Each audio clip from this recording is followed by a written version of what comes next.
Hello అండి. అందరికీ నమస్కారం. Welcome to our channel. ఈరోజు కథ. ఇంటర్వెల్‌లో ఒక్కసారిగా హాల్‌లో లైట్లు వెలిగాయి. సీట్‌లో సరిగ్గా సర్దుకొని కూర్చొని, తెలుసున్న వారెవరైనా వచ్చారేమోనని చుట్టూ కలిగి చూశాను. ముందు సీట్‌లో అమ్మాయి భుజం చుట్టూ చేయి వేసిన అబ్బాయి ఉలికిపడి లేచి, తల వంచుకొని వేగంగా బయటకు వెళ్ళిపోయాడు. ఆ అమ్మాయి లేచి లేడీస్ టాయిలెట్ వైపు నడిచింది. ఆ అమ్మాయిని ఎక్కడో చూసినట్టు అనిపించింది. ఆ అమ్మాయి ఎప్పుడు తిరిగి వస్తుందా అని ఎదురుచూశాను. వస్తూనే తన సీట్లో కూర్చోబోతూ యథాలాపంగా నా వైపు చూసింది.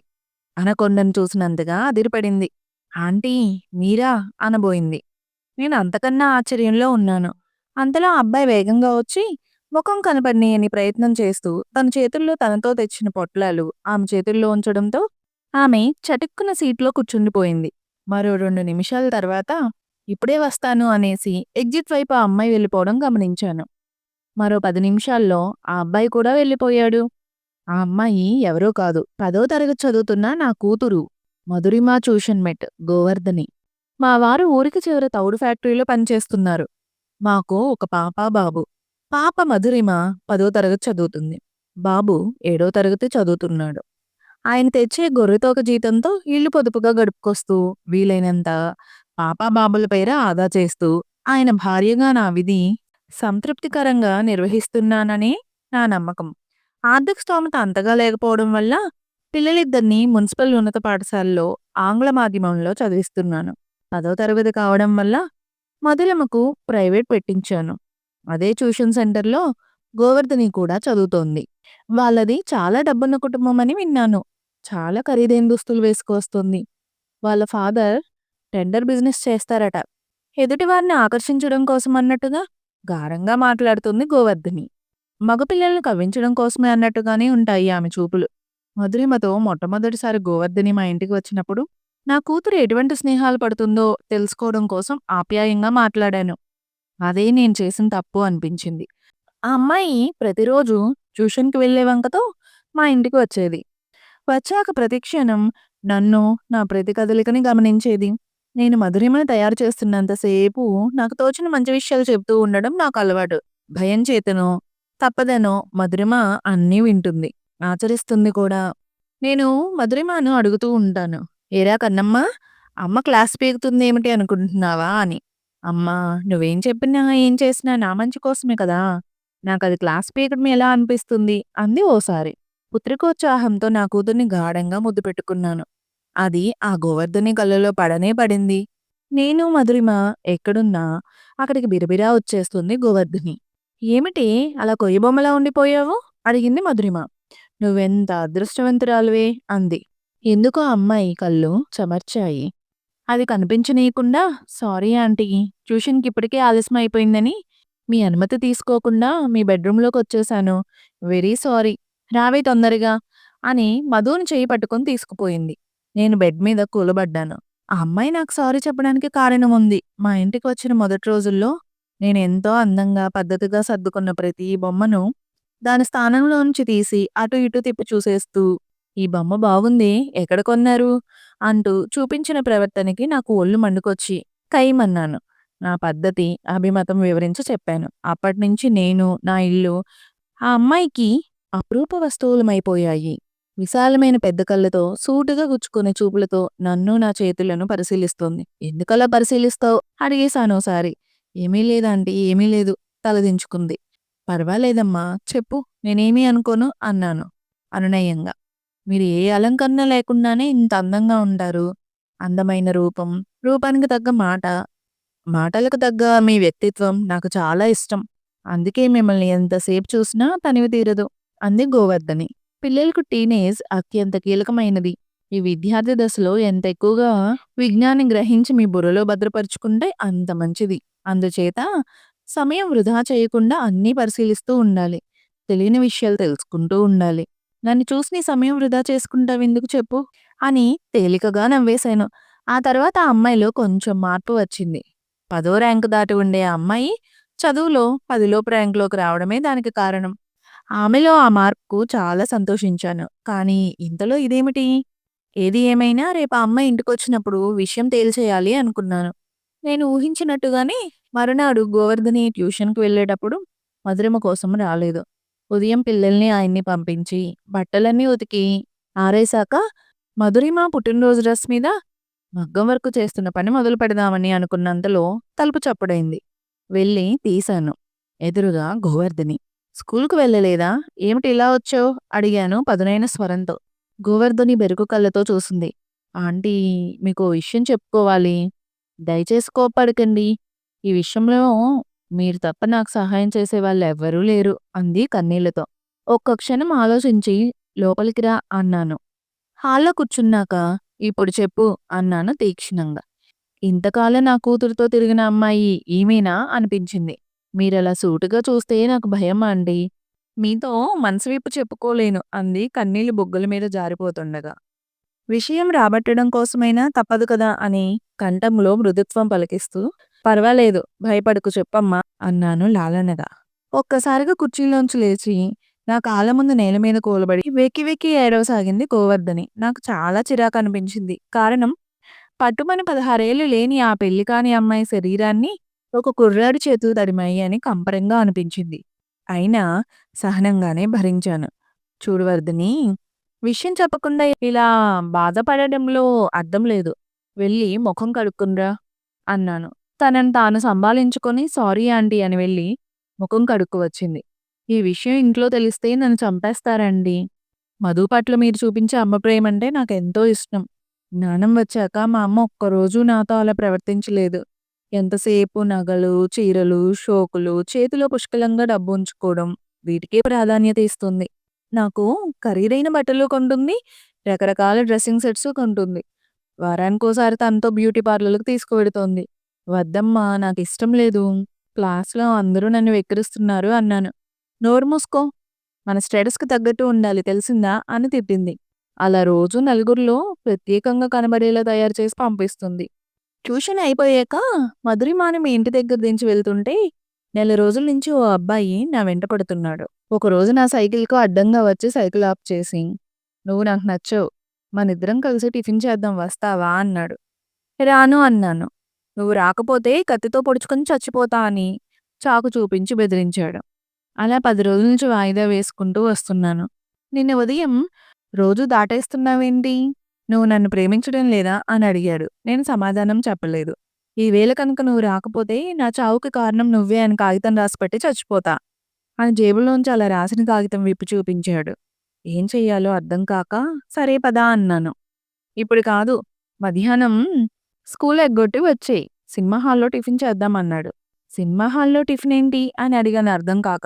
యాహూ అని అరిచి, "సినిమా హాల్‌లో క్యాంటీన్ ఉంటుందిలే" అనేసి వెళ్ళిపోయాడు. హాల్‌లో లైట్లు తీసేయగానే నా భుజం చుట్టూ చేయి వేశాడు. నాకొక పక్క కంగారు, భయం, ఒళ్ళంతా చెమటలు పట్టేశాయి. ఏవేవో చేయబోయాడు. ప్రతిసారి అతని చెయ్యి తీసేసి ప్రయత్నం చేశాను. నాకెన్నో విధాలా నచ్చచెప్పాలని చూశాడు. నా ముఖం తన వైపు తిప్పుకొని బలవంతంగా ముద్దులు పెట్టుకున్నాడు. ఇదే టిఫినంటే. నువ్వే చేయనివ్వడం లేదు" అన్నాడు. నా అదృష్టం బాగుండి ఇంతలో లైట్లు వెలిగాయి. అతను గబగబా బయటకు వెళ్ళిపోయాడు. నేను టాయిలెట్‌కి వెళ్లి వస్తూ మిమ్మల్ని చూశాను. నా పై ప్రాణం పైనే పోయింది. అతను వచ్చాక ఇప్పుడే వస్తానని చెప్పి పారిపోయి ఇంటికి వచ్చేశాను. ఈవేళ ట్యూషన్‌కి వెళ్తే ఖచ్చితంగా వెంటపడి అడుగుతాడని భయపడి, అమ్మకు కడుపు నొప్పిగా ఉంది, మాత్రలు తెచ్చుకుంటాను అని చెప్పి మీ దగ్గరకు వచ్చాను. ఇది ఆంటీ ఒట్టుగా జరిగింది. ఈ సమస్యని మా అమ్మతో చెప్పుకునే ధైర్యం నాకు లేదు. మీరైతే అర్థం చేసుకుంటారని మీతో చెప్పుకుంటున్నాను అంది దోసిలిలో ముఖం దాచుకొని ఏడుస్తూ. నా కళ్ళ పడ్డావు కాబట్టి నా ముందు పెట్టావు. లేదంటే వాడు ఎలా అంటే అలా చేసేదానివే కదా అన్నాను తీవ్ర స్వరంతో. ప్లీజ్ ఆంటీ, నేను చేసిన తప్పే. నన్ను క్షమించండి అంది వెక్కుతూ. నాలో కోపాన్ని అణుచుకునేందుకు 5 నిమిషాలు మౌనంగా ఏదో ఆలోచిస్తున్నట్టు ఉండిపోయాను. అది కాదమ్మా, నిన్ను బాధ పెట్టాలన్నది నా ఉద్దేశం కాదు. నీలో లొంగిపోయే బలహీనత చూసి వాడు నిన్ను వశపరుచుకొని మరో 10 మంది స్నేహితులకు చెబుతాడు. అప్పుడు నీ పరిస్థితేమిటి? మగవాడికి లొంగిపోయే బలహీన మనస్తత్వం ఆడదానికి ఉన్నంతసేపు మోసపోయిన ఆడవాళ్ళు వెలిసిపోయిన బొమ్మల్లా సమాజంలో ఉంటూనే ఉంటారు. స్త్రీ తన ఆత్మాభిమానాన్ని ఎట్టి పరిస్థితుల్లో చంపుకోకూడదు. అదే సమయంలో ఆత్మస్థైర్యం పెంచుకోవాలి. నీ సమస్యకు 2 పరిష్కారాలు. నిన్ను నేను నమ్ముతున్నాను. వాడి ఫోన్ నంబర్ ఇచ్చాడా? చేతిలో ఉన్న నోట్స్ ఆఖరి పేజీ తీసి చూపించింది గోవర్ధని. నీ వెనక నేనుంటాను. నేను చెప్పినట్టు భయపడకుండా చేస్తావా? అడిగాను భరోసా ఇస్తున్నట్టుగా. తప్పకుండా ఆంటీ. తడిసిన గవ్వల్లాంటి విశాలమైన కళ్ళతో తలూపింది గోవర్ధని. తలుపులు తాళం వేసి ఆమెను తీసుకొని తిన్నగా పబ్లిక్ టెలిఫోన్ బూత్‌కు వచ్చాను. దారిలో అమ్మాయిని తరచి తరచి అడిగిన మీదట అతను ఒక బంగారం షాపు ఓనర్ కొడుకు అని తెలిసింది. అతనితో ఏం మాట్లాడాలో, వారి అన్నదానికి ఎలా రియాక్ట్ అవ్వాలో 2, 3 రకాలుగా చెప్పి అతనికి ఫోన్ చేయించాను. "ఏంటి డార్లింగ్ అలా మధ్యలో వదిలేసి వెళ్ళిపోతే ఎలా? నా చావు కళ్ళు చూడాలనుందా నీకు?" అన్నాడట. తెలిసిన ఆవిడ కనిపించారు. మా పేరెంట్స్‌కి చెప్తారని భయపడి ఇంటికి వచ్చేశాను. అది సరే గానీ మనం పెళ్ళెప్పుడు చేసుకుందాం? నువ్వు సరే అంటే ఇంట్లోంచి పారిపోయి వచ్చేస్తాను అని నేను చెప్పమన్నట్టే చెప్పింది గోవర్ధిని. "నీకు నగలేమైనా ఉన్నాయా? అవన్నీ మా డ్యాడీ లాకర్‌లో ఉంటాయి. మరి డబ్బు? నా ఫీజులన్నీ మా డ్యాడీ స్వయంగా కడతారు. నా బట్టల విషయం మా అమ్మ చూసుకుంటుంది. అయినా బంగారం కొట్టు ఓనర్ గారి అబ్బాయివి. నువ్వు తలుచుకుంటే నాకవన్నీ అమర్చడం ఎంతసేపు? అయితే ఈ సాయంత్రం ఏదైనా లాడ్జిలో భోజనం చేద్దాం. నువ్వు నాకు నచ్చితే అప్పుడు ఆలోచిస్తా. మరి నా కోసం చచ్చిపోతానన్నావు? నువ్వు సాయంత్రం రాకపోతే ఆ పనే చేస్తా." "నిజంగానా? సరే. నీ మాటలన్నీ రికార్డ్ చేశాను. పోలీస్ స్టేషన్‌కి వెళ్తున్నాను. అక్కడికి వచ్చెయి." దాంతో కాలబేరానికి దిగాడు. "మళ్ళీ నా జోలికి వస్తే? నువ్వు రానంటే నీ వెంట నేనెందుకు పడతాను? నువ్వు ఒప్పుకున్నావు కాబట్టి నేను అవకాశం తీసుకున్నాను." అర్థమైందా అన్నట్టు గోవర్ధని కేసి చూశాను. "అంటే మళ్ళీ ఇంకో అమ్మాయి వెంట ఇలాగే పడతావన్నమాట. నీలాంటి వాళ్ళని ఊరికే వదలకూడదురా. నీ సెల్ నంబరు, నీ మాటల రికార్డ్ కాపీ మీ నాన్నకు, పోలీసులకు పంపిస్తున్నాను. సిద్ధంగా ఉండు. మా అమ్మ మీద ఒట్టు. నేను మరో ఆడపిల్ల జోలికి వెళ్ళను ప్లీజ్. అయినా నువ్వు కావాలనే డబ్బు కోసం నన్ను బెదిరిస్తున్నావేమో.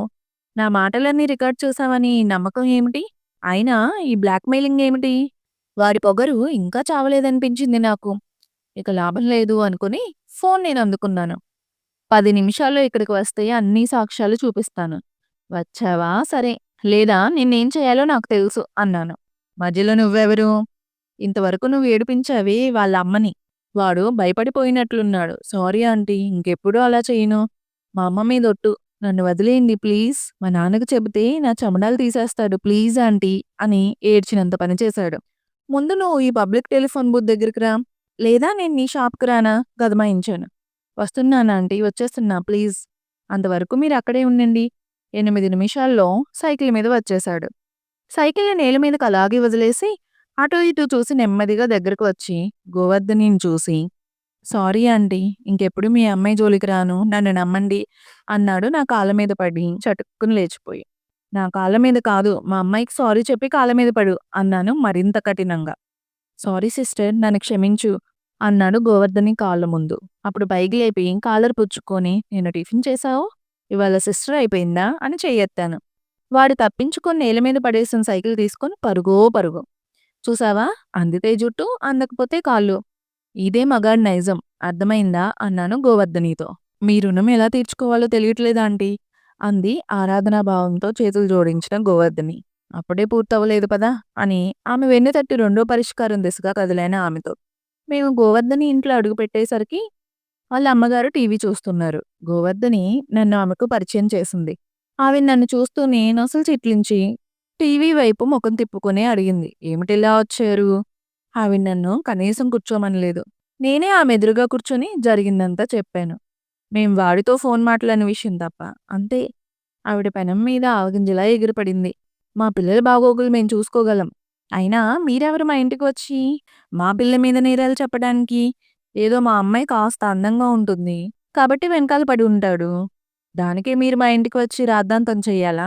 అయినా నీకేం పోయే కాలమే బయట తప్పుడు పనులన్నీ చేసి వచ్చి అలగా జనాన్ని ఇంటి మీదకు దెబ్బలాటకు తీసుకొస్తావా? ఆ పోయేదేదో ఆ వెధవతోనే పోకపోయావా పీడ పోయేది? శని విరగడైపోను. అటు మీ నాన్న ఇటు నువ్వు నన్ను ఏడిపించుకు తింటున్నారు. నా వెధవ బతుక్కి సుఖం లేకుండా చేస్తున్నారు. ఇదంతా నా కర్మ" అని నుదురు కొట్టుకుంది చేత్తో.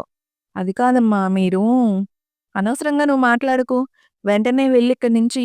నా కూతుర్ని ఎలా అదుపులో పెట్టుకోవాలో నాకు తెలుసు." దాదాపుగా అరిచినంత పని చేసిందావిడ ఏకవచన ప్రయోగం చేస్తూ. నేను ఆవేశపడలేదు. ఆవిడ మనస్తత్వం అంచనా వేసుకుంటూ గోవర్ధనికి చెప్పి బయటకు వచ్చేశాను. అంతే. ఆ మర్నాటి నుంచి నేను మళ్ళీ గోవర్ధనిని ఆ ఊళ్ళో ఉండగా చూడలేదు. దాదాపు 12 ఏళ్ల తరువాత మధురిమ ఎంబీఏ పూర్తి చేసి ప్రైవేట్ సెక్టార్‌లో ఉద్యోగం చేస్తుంది. అల్లుడు సాఫ్ట్‌వేర్ ఇంజినీరు. కొత్తగా పెళ్లైన 6 నెలల తర్వాత మొదటిసారి హైదరాబాద్ వాళ్ళ ఇంటికి వచ్చాము. నేను, ఆయన. సుల్తాన్ బజార్‌లో నేను, మధురిమ షాపింగ్ చేస్తుండగా, "అరే ఆంటీ మీరు మీరేనా?" మధురిమను చూసి నన్ను గుర్తుపట్టి ఆప్యాయంగా భుజం మీద చెయ్యి వేసి అడుగుతున్న గోవర్ధనిని గుర్తుపట్టలేకపోయాను. గోవర్ధని అరవిరిసిన ముద్దమందారంలా ఏ భేషజమో, కృతకమో లేకుండా యవలంగా కనిపిస్తోంది. మరీ మరీ చూడాలనిపించేలా ఉంది. తాను ఆంధ్ర బ్యాంకులో క్యాషియర్‌గా చేస్తోందట. వాళ్ళాయన జీపీఓలో పనిచేస్తున్నారట. 2 పిల్లలట.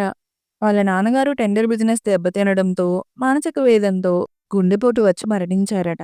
వాళ్ళ అమ్మగారు తన దగ్గరే ఉంటోందట. ఒక్కసారి ఇంటికి వచ్చి వెళ్ళమని బలవంతం చేసింది గోవర్ధని. సరేనని నేను, మధురిమ తనతో వాళ్ళ ఇంటికి వచ్చాము. నేనే లక్ష్మీరాజ్యం గారిని పలకరించాను. ఆవిడ నిలువెల్లా కదిలిపోయి, "నన్ను క్షమించండమ్మా. మిమ్మల్ని చాలా ఘోరంగా అవమానించాను" అంది రుద్ధమైన కంఠంతో. "అయ్యయ్యో! ఎంత మాట! మీరలా అనకూడదు" అన్నాను. "లేదమ్మా! ఇవాళ నా బిడ్డ జీవితం బాగుంది అంటే కారణం మీరు.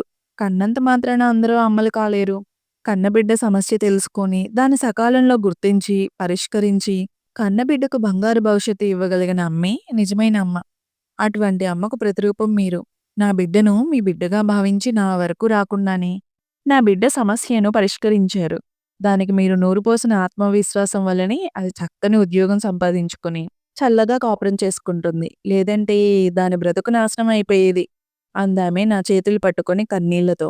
"మీరు అనవసరంగా బాధపడుతున్నారు. అవన్నీ మర్చిపోయి ఈ రోజు నుంచి మీకు 2 కూతుళ్ళు అనుకోండి. నేను 3 నెలల పాటు ఇక్కడే ఉంటాను. మీరు అప్పుడప్పుడు మా ఇంటికి వస్తూ ఉండండి. నేను వస్తూ ఉంటాను. సరేనా?" అన్నాను ఆమె కన్నీళ్లు తుడిచి. "తప్పకుండా" అని ఆమె నన్ను మృదువుగా కౌగిలించుకుంది. "ఆంటీ అమ్మ చెప్పిందే అక్షరాల నిజం. ఒక దీపం మరో దీపాన్ని వెలిగించడం అంటే ఇదే. దానికి మీరు నిలువెత్తు సాక్ష్యం. అటువంటి మీకు ఈ చిరు కానుక అందజేసేలా చేయమని ఆ భగవంతుని రోజూ ప్రార్థించుకుంటాను. ఇన్నాళ్ళకి ఆ దేవుడు నా మొర ఆలకించాడు. మీరు మధురిమకే కాదు, నాకు కూడా అమ్మే" అంటూ వద్దన్న ఒక బంగారపు ఉంగరాన్ని నా చేతివేలికి తొడిగి నమస్కరించింది. నేను చిరునవ్వుతో ఆమె తల నిమిరి తృప్తిగా ఆశీర్వదించాను. Thank you for watching this video. మీరు ఫస్ట్ టైం మన ఛానల్ చూస్తుంటే సబ్స్క్రైబ్ చేయడం మర్చిపోకండి. ముందు ముందు మంచి మంచి స్టోరీస్ అప్లోడ్ చేస్తాను మీరిచ్చే ప్రోత్సాహంతో. మళ్ళీ కలుద్దాం మరో మంచి స్టోరీతో.